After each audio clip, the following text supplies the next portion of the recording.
So now let's dive a little bit deeper into these next few verses. So if we look at verses 8 and 9, it says, "Hear my son, your father's instruction, and forsake not your mother's teaching, for they are a graceful garland for your head and pendants for your neck." That make any sense to you? Yeah. I definitely see it as your parents. Mm-hmm. They're here to guide you and teach you things. That's what they're here for. Granted, they're people just like us. And as I get older, I realize that my parents are trying to figure it out just like me. Okay. But I feel as though, and then it says, for they are a graceful garland for your head and pendants for your neck. They're your support. Like, and you're going to carry. You're basically carrying their name or carrying their legacy. That's how I see it when it says, their graceful garland and pendants for your neck. It's kind of like how I wear earrings and a necklace every day. Right. I put it on every day. Like, it's the same thing. You're a reflection of them, so to speak.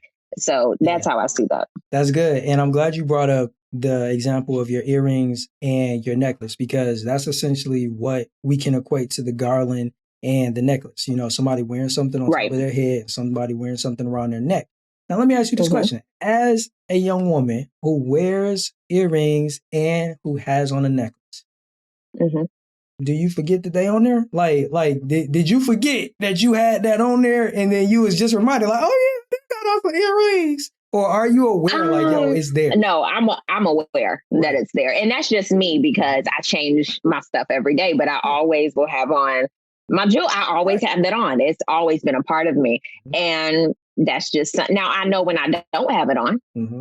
Ooh, that's another question. I know when I don't. Word right there, right? Yeah, I know when I don't. When you don't got it on. I know when I don't. Yeah, I can literally be like in a store and go, I don't have my earrings on. And then I'm like, oh my God. Like, I know when I don't.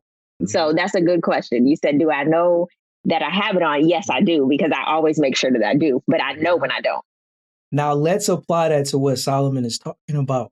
The same way you are aware and conscious of the fact that you either do or don't have on your earrings and your necklace, the same can be applied to a person's instruction and teaching that they receive from their parent. It should be something that is before them, that they're conscious of. That means that, remember before when we were talking about the youth and the simple, one of the things that Solomon was advising them was to be able to make responsible decisions. And what goes into making responsible decisions? The instruction that you receive from your father, the teachings that you got from your mother. And if those things are ever present and you are conscious of them, the same way you would be conscious if you have jewelry on, that is the way you need to operate in life, is that you never forget those things, that they are always with you. You're always aware of it. And like you mentioned, which was so rich, when you lose sight of the fact that you don't have those things, it should be something that catches your attention and alerts you immediately, especially if you honor and revere your parents. Right. Yeah. So let me ask you this. Let's put it to the test.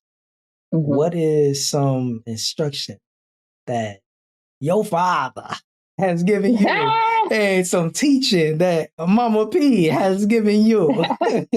Mama and Papa P, what they didn't broke you down with? I think, well, my dad is something that sits with me all the time. And honey, y'all can take this if you want to. Never go somewhere and you can't get yourself out of it. Meaning, that can be money, that can be your car, that can be whatever. Never go somewhere and you cannot get back home. He's always instilled that in me. And I've had some situations where I've had to go, you know what? I think I'm going home in the middle of a trip or whatever, but I was able to do so. And just to make it short for my mom, I think one of the biggest things that she always told me, and this is kind of vain, but it's true. She said, nobody wants a pretty dummy. And you can take that however you want to, because she's always like, hey, there's always going to be somebody prettier, smarter, whatever. But what do you bring to the table? That's basically how she's broken it down. Not just nobody wants a pretty dummy, but it's the truth. Everybody wants to look at something nice, but what else do you bring to the table? Like, what else can you give? And I take that with me every day. I don't want to just be something nice to look at. I want to give you something else. So yeah, those are, I mean, granted, they've told me so much in life, but those are the ones that stick out to me. Those are some good gems right there, right? And being able to recall that is vitally important. Like that's exactly what Solomon is telling us right now, is that we need to be able to have those things ready, right? Because guess what? I don't know the numbers, but it's some high amount of decisions or choices that we make a day, right? Have you ever heard those statistics where it's like some 1,000? Yeah, it's a lot. Decisions? Yeah. I mean, granted, it's a lot of like small stuff, like should I go but they make it up. now? Should I go there to eat? You know, but it can be some major stuff on the table for people. And if you have received wisdom, instruction, and teaching from your parents, especially when it comes to the Bible, it's vital to have that. And what I would say, this is actually something that we were talking about earlier, which is, you know, being able to recall these things, and, you know, sometimes you need to write it down, right? Like I've learned that my memory ain't as sharp as it used to be. I mean, you know, put some prayers out there for your boy, for God to restore me. And I've noticed, like, yo, sometimes I need to write stuff down so that I don't forget it, especially if it's really, really good. Oh, me too. Yeah, exactly. It's the truth, because we don't know everything. We don't. We have to be able to write it down so that we can apply it, especially if it's something new. There's so many times, I know we're on Instagram, Facebook, whatever. I don't know how many screenshots I have in my phone. Just stuff. I'm like, oh, that's good. Yeah. That's good. But you forget to look back at it because we're such in let me screenshot that. I'm going to go back to that. And it's like, no, we have to be able to apply things. It's good to look at, but we have to apply it. I agree. And I've shared this with you. When it comes to me reading books, you know, I went through a period where I was just like running through books. Right? That part, you were. You know, like every time we used to talk, you know, like I got like another 5 that I just knocked. I was like, how did you read 10 books in a day? You know what I'm saying? Like, but then what I looked at in hindsight, right? Because I'm huge on reflecting, right? And, you know, looking back on what type of progress you're making and whether or not it's effective. One of the things that I acknowledge is that I might have read all them books, but I couldn't even tell you nothing about them. Yeah, that's true. They would have been like, yo, you read that? Yo, what was the main point? Exactly. It was good. Yeah, I mean, I remember that. You know what I'm saying? The cover was nice. Right. You know, he had said, you know, and I was like, that's a problem. That's a problem. And that's when I started to recognize. And, you know, once again, this is something practical. Sometimes quantity is not the answer. Let me repeat that. Sometimes quantity is not the answer. Now, if you're a person that can read a bunch of books and be able to retain that information, amazing. You know, God definitely gifted you with something very special. I'm a little bit jelly if I'm being 100 with you, because I wish I could just, you know, give me a little bit of that, right? But if you're not, you have to adjust and say, okay, what's more important to me? To be able to just, every time I talk to Tara or every time I see one of my friends and be like, yo, I'm reading X, Y, Z, or I just finished this, that, and the third. Or is it more important for me to be able to say, hey, I actually took something away from it and I remembered it. So here's what I did practically, is I said, let me slow down. I cut the number of books that I was reading down dramatically. And then I said, I need to figure out how I can retain this information. And I promise you, I went through a bunch of different things. I was on YouTube trying all of these different videos and trying all of these different methods, you know, trying to highlight stuff and then pick one point out of it. And then, you know, going back and reviewing it every few days. And a lot of that stuff didn't stick. What I found that stuck for me is utilizing Quizlet. It's an app that you get on your phone. I'm sure if y'all in school, y'all probably aware of it, you know, for your flashcards and your studying and everything. And typically what I'll do is I'll go through a book, go through the chapters, and I'll pull out and extract the key things that stood out to me and put them in question form. And I will periodically go through those on a weekly or a bi-weekly basis so that I can keep myself refreshed on the things that I want to know. And even with that process, Tara, I even started to, you know, kind of tweak it. I started to realize like, ooh, I got like 100 cards in this deck. That can't be good. Like, I know if somebody asks me, for example, about the book Atomic Habits, that's one of them that I have a deck on. I'm not going to tell them 100 things. So I need to be able to get to the main thing about this book. And that's what I started to do is I started to go through all of the questions that I had and start Xing out the ones that are just not vital, just not going to come up in discussion. It might be good stuff, but it's not something that I will be able to recall and apply and help somebody with when the time of need. So I just wanted to share that because maybe that will be able to help somebody else out there when they struggle with, I read these books, but I don't really know how to apply it. Right. Yeah, that's good. So now it's about to get good right here. It's about to get deep. My son, if sinners entice you, do not consent. If they say, come with us, let's lie in wait for some blood. Let us ambush the innocent without reason. Like Sheol, let us swallow them alive and whole like those who go down to the pit. So let's pause right here. I'm going to just ask you this. You ever been enticed by sinners? Oh my God, I'm still enticed. What are you talking about? Yeah, all the time. Right. And the reason why I asked that question is because some people have this misconception that, like once they believe in the Bible or, they have a relationship with God, that they will no longer be enticed. The test and the enticements are going to go away. I want to bring our attention to a very important word, but probably the shortest and the smallest in this sentence is if. If these sinners are enticing you, like I really want to take a look at this because I don't know if it's saying if when we look at this in the Hebrew. I truly believe that when we look at this, it's going to tell us more than just if, because it should really read when this happens, right? Because I think you can attest to the fact that it happens. It's always going to happen. It's something that is a part of life.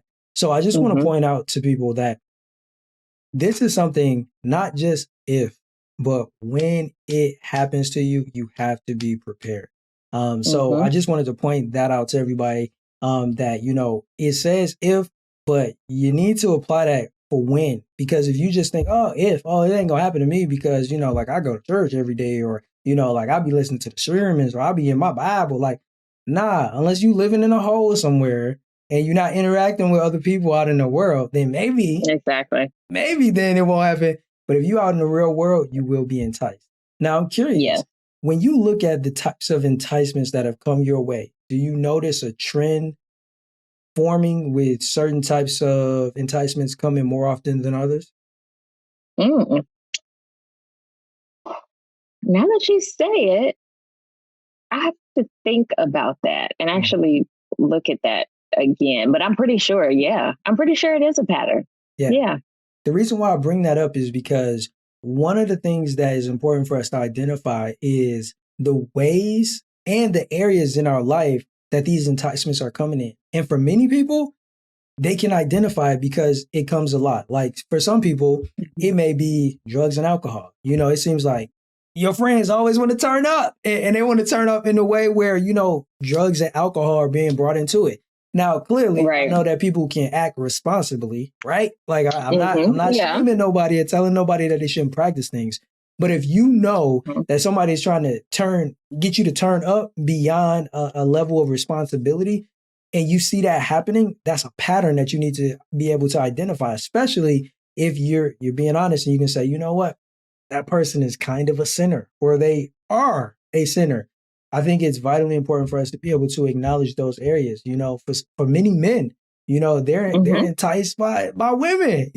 She may be sweet, she may be good, but she kind of plotting on you in the low. You know what I'm saying? She gonna rock that one dress with those one pumps, and trying to entice you. So when you look at the ambush part where it talks about them ambushing the innocent, like, what's your take on that? Like how those people are coming at us to entice. I feel like it's the same way when you're saying when sinners entice you. It's like, hey, come on, we're going to keep enticing people. It's just going to be great. It's going to be beautiful. Let's keep doing the mess that we doing. And we're going to bring some other innocent ones along like we brought you. Great. That's how I see it. It's not so much like, let's ambush the innocent without reason. Like, nah, there's a reason. Like, we're just going to walk on through. Enjoy, turn up. Nothing's wrong with turning up, but let's just do it all the time and get everybody else to do it and distract everybody. And I feel like a lot of the quote unquote enticement is distraction half the time. Right. I feel like when I'm doing stuff, like, and I'm focused, that's when I get the most distraction. And I know y'all feel the same way. Like, when you're focused, that's when the distraction comes out of nowhere. It's like, should I not? But yeah, what should I do? But yeah, I feel that all the time. It's like, yo, dang it. Ugh. And then when you go, nah, I'm good, you feel like dang it. But that's like, like you said, like ambushing. It's like hey, come on through. Here's a distraction. Let me ambush you. And it's like, no, I don't want that. You got to get through it. Yeah, it's like, yo, I don't want that smoke tonight. Not at all. I can't do it. It's going to take a while for me to get back right. So, Facts. Now, when we look at this, the way verse 11 is terming it, it's almost as if the enticer, in this case, the sinner, is coming to that person that they're trying to entice. And they're actually saying, come with us. Let's lie in wait for blood. Let us ambush the innocent without reason. Let me ask you this question. If somebody came up to you like, yo, Miss P, come on with us, man. We about to lie in wait for some blood. We about to hit a lick, man, and probably catch a body. Like how you respond? Like, don't you just be like, I ain't going with you. Like, it's not wrong with you, my guy. No shade. When I was younger, I'd be like, body? Like, what we doing? Where now I'm like, you want to do what? Right. No, y'all crazy. Where before, like when I was younger, I'd be like, what kind of body, and granted, we're not saying a for real body. Right. It could be anything, but it'd be like, yo, you gonna smoke what? Like, we drinking what? Cool. Where now I'm like, that's not really conducive right now. I have things to do. So yeah, it's not necessarily a quote unquote body, but whatever you want to say the body is, you can be consumed with it and it will swallow you alive and you can't get out. So yeah, it's like, I've had that happen in my past. And even now I have distractions that come through that'll wake up my previous life and be like, you know what? Maybe for a little while. Yeah. So, yeah. The reason why I wanted to point this out, right, is because of the fact that look how blatantly they're coming at a person to entice them. I think this is something that we should really pay attention to, because sometimes we feel like people are only going to come in like this underhanded type of way. Like, gotcha, like the bait and switch. But according to the Bible right here, it's telling you that sometimes enticements are coming in an obvious way, where sometimes some people friend really hit them up and be like, yo, man, you trying to come through and blaze up? Or, you trying to come through, Netflix and chill, to keep it PG. Y'all know what that means? Yeah. And sometimes that enticement can come in a way where it is being obviously spoken to you. And most people would be like, hold on, if somebody just said, hey, let's go rob and murder somebody, like, I'm not going to do that. Yeah, I think the majority of people, especially those listening to this channel, are like, nah, that's not going to happen. But I think by giving us such an over answer, it's letting us know that when we are enticed, it's going to be with something that we have some desire within us for. And guess what? Those people know how to entice us with it. And sometimes it can just be as simple as catching you at the wrong time. Now, let me get real for a minute. You ever been at a time in your life where you might have been going through something? You wasn't at your best. And somebody just came with something that normally you wouldn't even be down to do that. Like you said before, that's in my past life. But they just caught you at that right moment. And they asked you overtly, like, yo, you down to do this? Something that you ain't with no more. But they caught you at the right time. Exactly. Yeah, exactly. That's true. Mm-hmm. Real. So like when we see in verse 12 now, this is when it starts to get deep, right? Because it's telling us that the same way, well, let me ask you this. You see that word Sheol? Are you familiar with what that is? No. Mm-mm. Okay, so let's open that up. Uh-oh. Loading slow. Come on, buddy. Uh-oh. That's weird. Okay, so I'll break it down, and if it comes back up, I'll bring it up. So Sheol, to some people, they translate that as hell, but a more accurate translation would be the grave, right? Where we put somebody when they die, because in this case, it's saying like Sheol, let us swallow them alive. It means that they want to come against people who are they alive and breathing, but they want to bring an end to their life, which is reminiscent of what they were just saying here, right? If you're waiting for blood, it means that you're trying to take somebody's life in this regard. So I just wanted to point out in this regard that sometimes people really have these bad intents in mind. They know exactly what they're doing and what it's going to lead to. And if we aren't exercising the knowledge and the wisdom that comes from the Bible or the instructions and the teachings that comes from our parents, then we put ourselves in a place where we may be riding along with somebody that is well aware of what they planning on doing. And they may have even told you, but if you aren't equipped enough to be like, nah, I ain't going for that ride, what happens then? Right. Mm-hmm. Yeah. I'm curious, have you ever found yourself in a position where you were like, man, I shouldn't have agreed to do this, or I shouldn't have been hanging with them, or I shouldn't have gone there? Oh, yeah, for sure. I mean, that hasn't happened recently, but yeah, in my past, yeah, for sure. Yeah.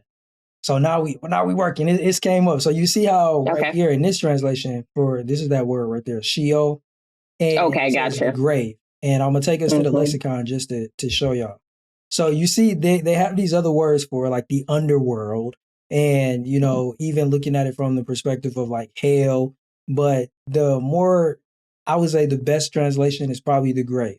You know, not some spooky, super spiritual place that a person is going after they perish, but the place that we put people when they die. You know, we put them in the ground, right? Right. So I just wanted to bring that up for reference, so that for anybody else out there who may not have known what Sheol is as well, because I know there was a time when I didn't know Sheol. What the heck is that?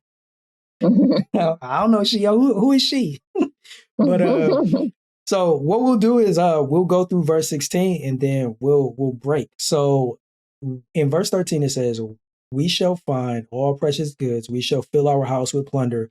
Throw in your lot among us. We will all have one purse."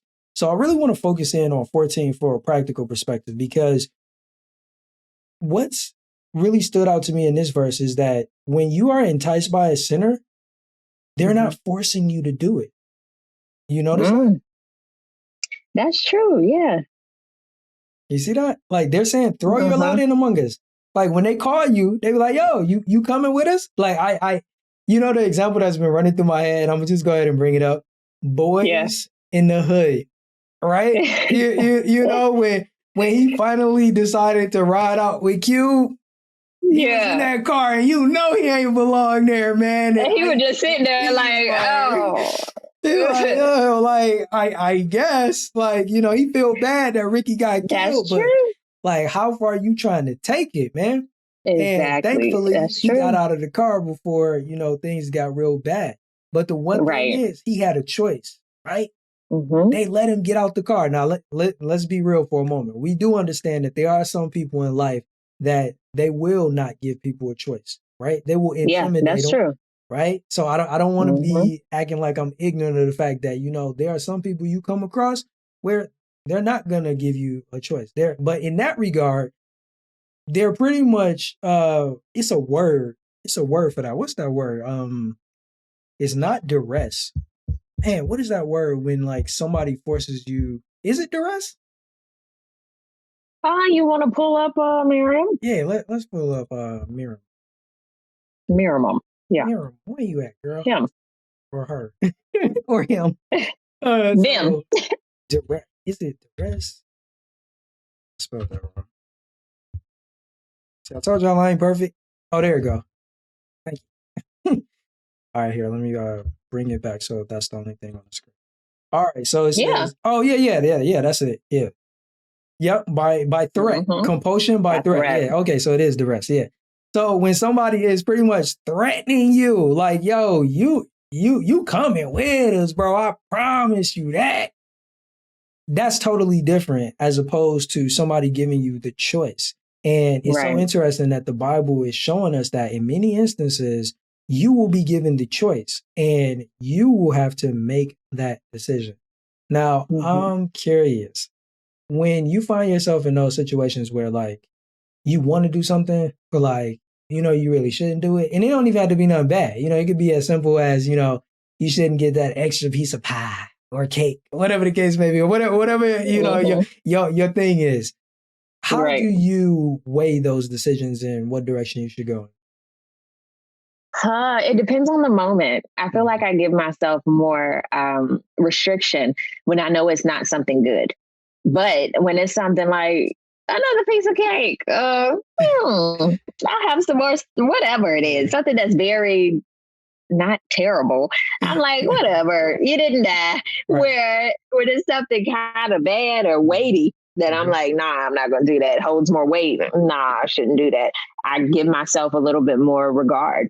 Yeah. Where little things, I can be honest and say, I'm like, nah, you want that piece of cake? Go get it. It's whatever. Get that brownie, girl. You know? I ain't gonna hold you up, man. I'm going for that second piece. I promise you, my Anybody want this? You're right. I might not even ask if I'm being real. Anybody want this last nugget? Okay, I'm gonna have it. No, you would say like this. Okay. I asked, man. Hey, I ain't no lie. I asked. We ain't hear you. That wasn't my problem. That part, exactly. So yeah, whenever it has more weight to it, I definitely am good to say, you know what? Let me weigh my options here. Let me see. Yeah. But for something that's like that, I'm like, you know what? We're only gonna die one time. So, you know. Right. That's terrible, but that's how I feel with a lot of things. So I'm curious, when you look back at your life, were you ever enticed by, you know, the quote unquote bad kids or the bad crowds ever run with them? Of course. Yeah. Now, how did they approach you? What that look like? Take us back. Well, honestly, it wasn't even an approach type of thing. I would even say growing up in school, it was really like, I'd say I ran with everybody. It wasn't necessary. I'm not a judgmental type of person. So I'm never going to look at somebody and go, oh God, get away from me. You don't look like me. Like, that's not me. I hung out with everybody. So whether they were good kids, bad kids, whatever. So whatever people do, and you hang with them, you naturally do the same thing. Or you're able to go, you know what? Nah, that ain't what I'm going to do. So there were some times where I was like, yo, I'll go. No problem. And then I see what they were doing. I'd be like, whoa.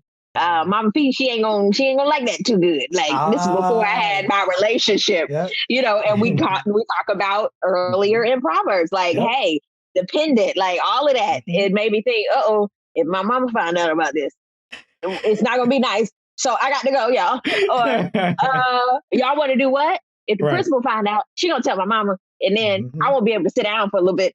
No, I'm not gonna do that.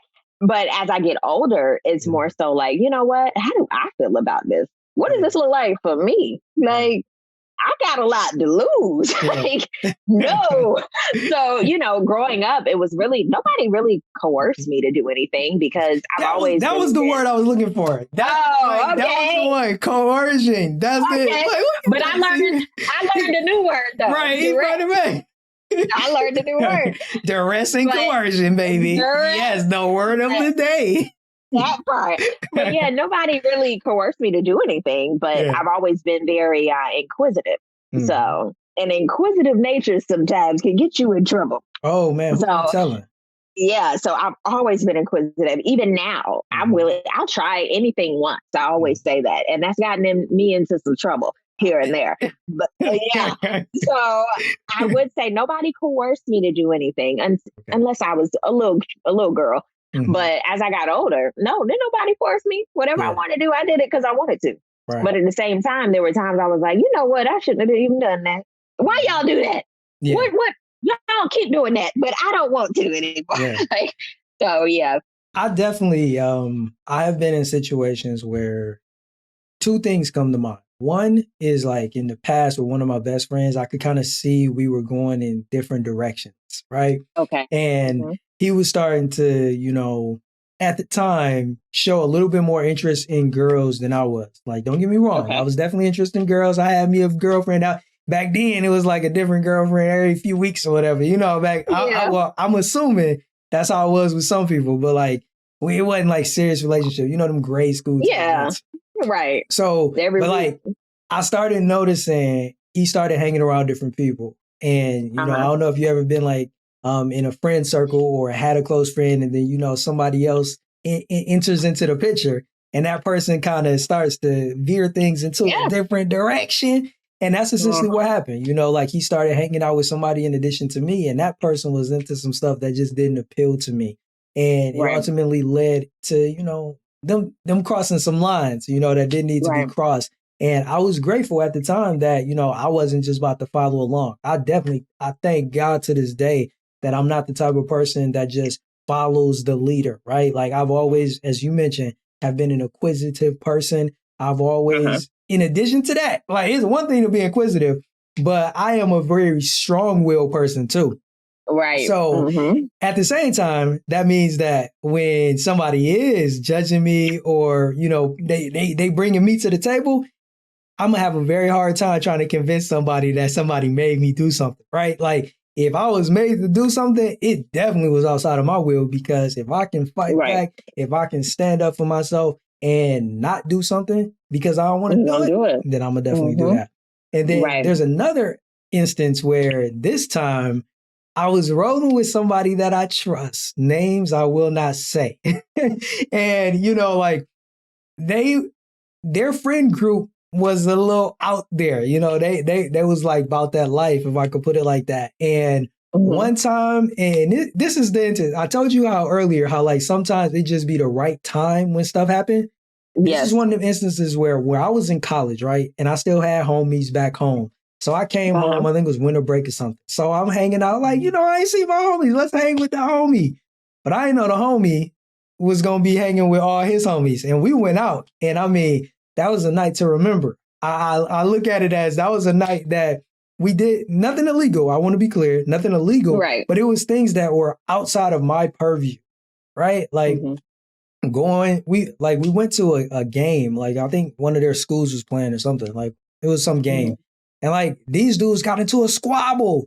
I'm like, whoa, this isn't my life. Like I mean, like if somebody try me, yeah, but I don't go to games and be like, because my man said something or because he go to a different school, y'all about to throw down right here in the hallway.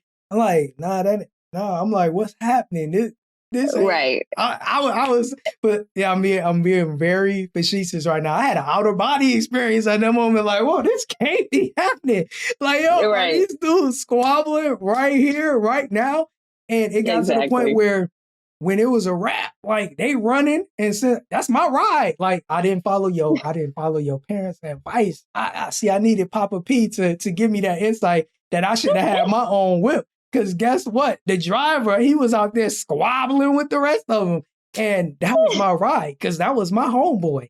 So it was one of them instances that I'll never forget. I thank God. I don't know about you, but I got moments in my life where I'm like, I thank God. I thank God. There's some instances it's like, yo, there's only the grace of God that I'm still alive to tell certain stories. Right. Because there's some times where I'm like, yo, I know people that they're not even here. Or they're here, but by the skin of their teeth, or they're really traumatized by certain instances. And everybody has their own trauma. But I'm glad that you pointed that out because, there's certain instances where you're like, yo, I was running with different stuff. And that was like a dope time. But if I think about that, that's a wild time. Like I think about my college years and I'm like, that was a wild time. Like, whoa, how are you still here, homie? Like, what is you doing? You just out here like, oh, Lord. But yeah, it really makes you think like, wow, sometimes you can't run like you used to. I guess that's what I'm trying to say. Yeah. At some point, or what I think is the Bible that even said, you know, I had to put those childish things behind me or beside me. I had to put them away. Because as a kid, you think you're invincible. You think like, oh, I have all this time. You don't think about choices and ramifications for your actions. You thinking, I want to have fun. I want to have a good time. And all my friends are doing it. Yeah. So I want to do it. But as you get older, you can't say all my friends are doing it. No, they're not. You have groups and clusters of friends. I mean, I do. Yeah. I have groups of friends who have different things. I got my turn up people if I want to do that. I got my Zen folk. I have my entrepreneur Zen folk, friends. I like that. Like Ken folk, but they Zen folk, baby. They just Zen. I got my entrepreneur friends. I have my professionals. Like you have like different categories because that's the world you're in as an adult. But if you group them all together, no, it's going to be a lot going on. But you have to make sure that, hey, where do I fit in? Exactly. And if you don't fit in anywhere, okay, you're going to start grouping yourself with certain people, trying to figure it out. And then you get grouped into we all have one first. And it's like, oh, no, we don't. I want to turn up all the time. I got to go to work. Well, you group with us. You said that's what you wanted to do. So what you doing? And you're going to burn out. Where, like you said, you have to be able to say, yo, I'm kind of inquisitive, but yo, I'm strong-willed. You ain't going to make me do what I don't want to do. You have to be able to get out the car like Cuba did. Right. More than other. You can be upset about something, but you can't just destruct. Right. You cannot. And I feel like we all get out the car. Yeah, you got to be able to get out of the car. That's the biggest word of the day is, can you get out of the car? How you going to get out of the car? And that's what Solomon is talking about, right? You know, those things that are going to get us in the car and those things that will either prevent us from ever getting in it or in some instances when you have the opportunity to get out of it. Get out. Right? Because sometimes we don't realize until we already got in there. Yeah. And then we like, oh man. And it's like, well, y'all ain't got no AC in here? Like, I mean, you ain't telling me you ain't had no AC. Like, I mean, my goodness. Be like, y'all know where we going? Right. Oh, okay. Oh, that'd be nah. You know you just hit on something. Now, if somebody ain't giving you the locale, like to me, that is red flag number one. I'm gonna need you to pull right on over. Exactly. Just drop me off here. I'll get home any type of way I can. I thought about it. I'm not. Yes. That's the biggest thing, though. I don't ride with people no more. Yeah. If I can't go there myself, don't worry about it.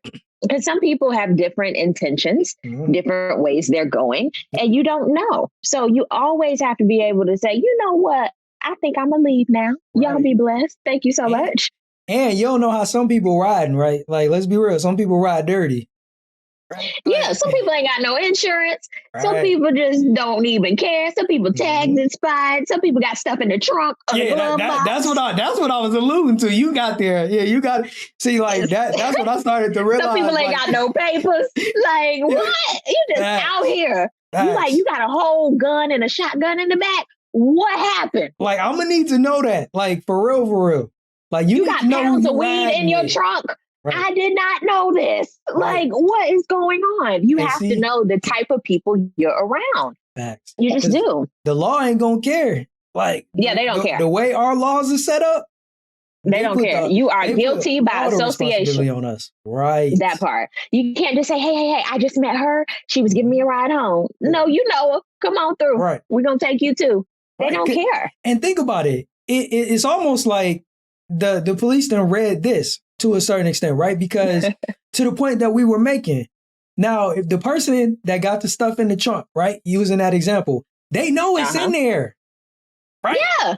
So the police is saying, hold on, what you mean? You riding around with somebody that you know, that person knew it was in the trunk. Like you can't, I asked them, and he said, yeah, he ride like that all the time. So you trying to tell me that this your homeboy, you been knowing him, and you ain't know he ride with that stuff in the trunk? So you're not knowledgeable. You made a mess. You're not knowledgeable. You get in somebody's car, not even knowing. But we do it all the time if you think about it. Somebody you work with, somebody you know from church, whatever, somebody you just met. Yo, right up to the store. Okay, cool.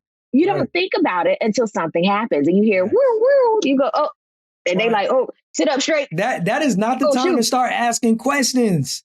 That's not the, hey, you got something here? Look, bro, it's too late if they do. Very late. Right. Very late. But we ask questions way too late when we know that we in the crossfire. Right. You got to be careful. Definitely. You do, for sure. So, last two verses, and we'll wrap. Verses 15 to 16. My son, do not walk in the way with them. We just said that. Right. He letting us know, boy. Yo, don't walk in the way with them. He said you gotta hold back your foot from their paths. Look at that. Yes. Let's stop there because that's deep. It's one thing to walk with them. Right. Solomon's saying, don't even put your foot on the path that they walking on. Exactly. That's true. It's just like you told me earlier when we were discussing and you were like, hey, who would you ask? Somebody who's done it a zillion times with no success is basically this. Somebody who just running, doing whatever they do, and you know they up to no good at all. You've seen it. And yet you're going to say, you know what, I'd love to try that. And you know it's not going anywhere. Right. It's like we do the same thing so many times. We look at them and go, you know what, I'll try it. Why not? Well, you know, goodwill is not going to hold any weight or it's not going to help you at all. So, yeah, we do have to hold back. I even have to do that. You have to go, you know what? No, I'm going to do something else productive with my day. You have a good one. You hear? Right. You got to, man.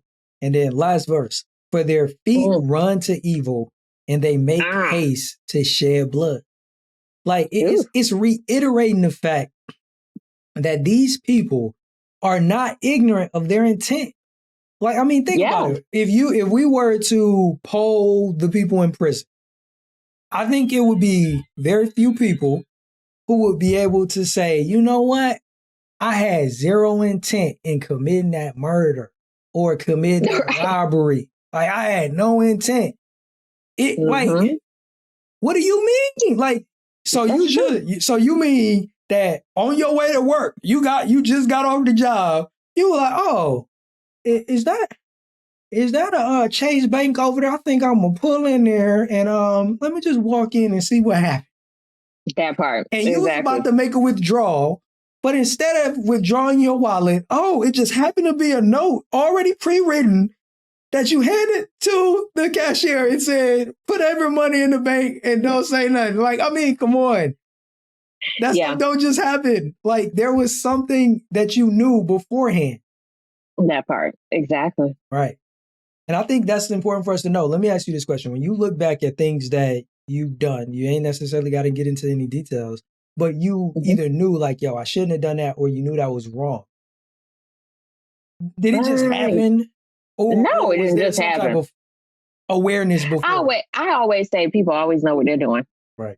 I don't care what anybody says about that. You can argue me down on that. People always know what they're doing or what they're about to do. Right. It's going to go through in their head. If somebody's getting ready to lie, they've already figured out the lie and put it together in a nice way. They've already said it about 6 times in their head to say, no, that don't sound right. Let me take that part out. Right. Like if somebody's angry and they're getting ready to say something, they know that they're angry. They know that they feel a type of way. If you're happy, you know that you're happy. Like everybody knows what they're about to do. Even when you said the people who are going to rob the bank, they didn't just wake up and say, I think I'm going to rob the bank this morning. They go, you know what? Even that is, you got forethought. Because even if you do wake up, like you could have. You woke up and you knew. In that moment. Exactly. In that moment, you're right. You could have been like, oh, I'm not going to do that because I'm not a bank robber. But like, if you woke up, like you knew that morning, like you may not have thought about it yesterday, but today you woke up and was like, I think let's go do that. Yeah. Now, granted, you probably watched a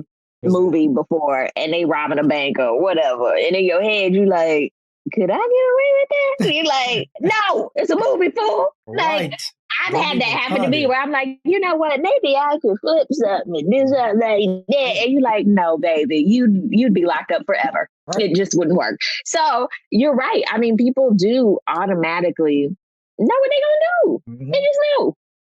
Because think about it, right? Because this is what happened to the people that they just wake up that morning to decide they're going to do it. They're the people that go to the bank on the day when there's no money in it. Right? They're the person they're in prison now for 25 to life and all they got was $1,000. That part. And it wasn't even worth it. At least the person that's planning it, they like, okay, we can track the route. We know that they're going to be coming from the main spot. Is at least $1 million. Like at least. Like if you they at least got away a couple days. But don't be a criminal. That's true. I do agree. And if you think about it, if you watch some of these Netflix documentaries or whatever, or any type of documentary when they talk about criminals, it's like, yo, they got it down to a science. Right. I say to be a criminal, your brain got to be rewired in a whole nother way. Right. And granted, if you're watching these stories, they're all a little twisted in a way that you like, how do you just sit at a meeting and do that? Yeah. Twisted in a way that they're not even they're thinking in a different way that you know nothing about, and you wouldn't even think about thinking like that. Right. Yo, that's real. That's so real, man. So it's so important for us to recognize that people who are going to be enticing us, these sinners, they run to do evil things. And we all, if we're being honest, we know how to identify people that are always doing stuff that they shouldn't be doing. Like, you know, everybody got that one cousin, Junebug. Like, boy, you ain't do that again, man. What you doing, boy? He like, well, you know, that's just the way it is. No, it ain't just the way it is, Junebug. What you doing? Get your whole life together, bro. Right. That's true. Some people have like a huge pattern of just doing the same stuff over and over with a different person or a different day, season, whatever, and expect different results. And it's insanity. It is. But you're right. Everybody got that one cousin, friend, et cetera, where you be like, there they go again. All right. Yep. He's calling collect again. You're right. Y'all know what that means. Exactly. Oh God. I ain't got it this time. I ain't got it, man. Oh man. But nah, yo, I appreciate you so much, Miss P, for studying with me. We went into Proverbs 1 today, definitely dived into some really good stuff.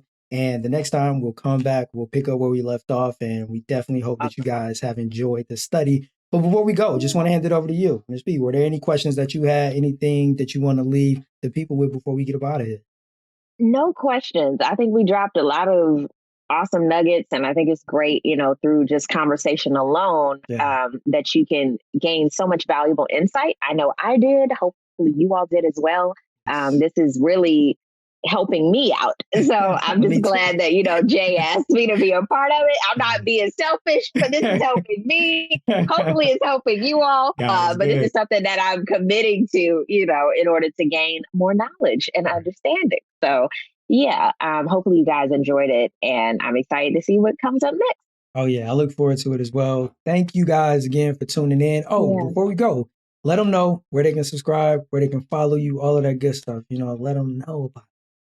Oh, yeah, for sure. You can head to my YouTube channel. I have a YouTube channel. It's Miss PTV 9090. You can check me out on Instagram at Miss TP90. Also, I have a new Instagram. Ooh, 3 O's. Is that good?